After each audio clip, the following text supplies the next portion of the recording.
Age of Overlord is clearly one of the nastiest sets I have ever seen. So many new powerful cards and strategies are coming out in that set, but I really have my eyes on the new Horus cards. And I'm not talking about a Horus the Black Flame Dragon, no, but rather these ones. Imseti is particularly broken because it's an engine starter and honestly really splashable. And the beauty about these cards is that even someone who doesn't understand Yu-Gi-Oh too much can still realize really quickly why these cards are nasty. Nothing forces you to main deck weird cards or even play cards in your extra deck in order to abuse the Horus cards. It's a very small, minimalistic 6 cards package, and all you really need are these cards and nothing else. So the archetype is currently made out of 4 monsters, 1 continuous spell, and 1 continuous trap card. The continuous spell is Pharaonic Sarcophagus, and it is the heart and soul of the deck. It ties every monster together and also the trap card, and that's the reason why you always want to access this card as early as possible. As a matter of fact, just by controlling this card, you get to revive back every single one of your Horus monsters from your graveyard once per turn for free. And they're really big level 8 boys with really nasty effects. Anyway, Sarcophagus has a bunch of niche effects and one really relevant effect. The first niche effect is being able to protect your monsters from being destroyed by non-targeting destruction, which is not really that relevant.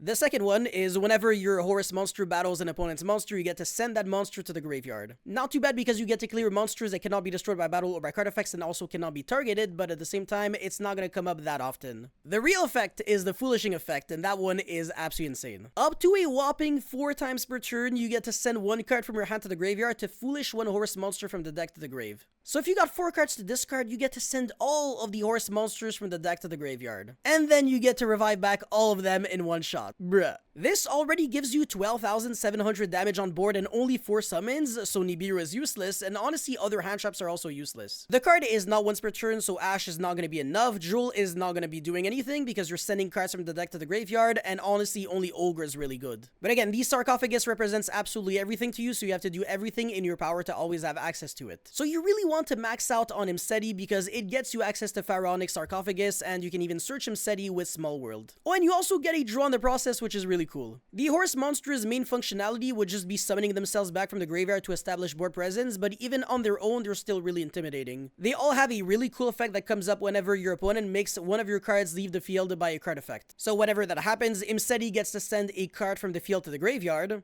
Duamutef makes you draw a bunch of cards. Happy recycles back cards from the graveyard or banished. And Kebesenuef doesn't do anything. I mean, it does, but it sucks. Imagine being able to use Artifact Durandal to force your opponent to destroy your cards. Big brain nasty. Okay, I will admit it's obscure as hell and probably will never come up, but it's really cute, and if you pull it off, you deserve a medal. But you honestly can't complain because worst case you just use the Horus monsters as rank 8 materials because yes, they are level 8 monsters. All of them. And they also all have different typings, so There Can Only Be One is really good in that deck. Well, not really in that deck because it's not really a deck, it's a splashable engine, but you get the point. Oh, and by the way, I didn't forget about the trap card. It's Canopic Protector and very similar to the Pharaonic Sarcophagus, it can also use this effect up to 4 times per turn. Basically, once per chain, whenever your opponent activates a card or effect, you get to revive back or special summon from the hand a Horus monster. But you can only summon the same Horus monster once per turn with that effect, so in other words, it actually caps to 4 summons. And if it is sent from the hand or field to the graveyard, it resets itself back. Really cool in tandem with Imseti,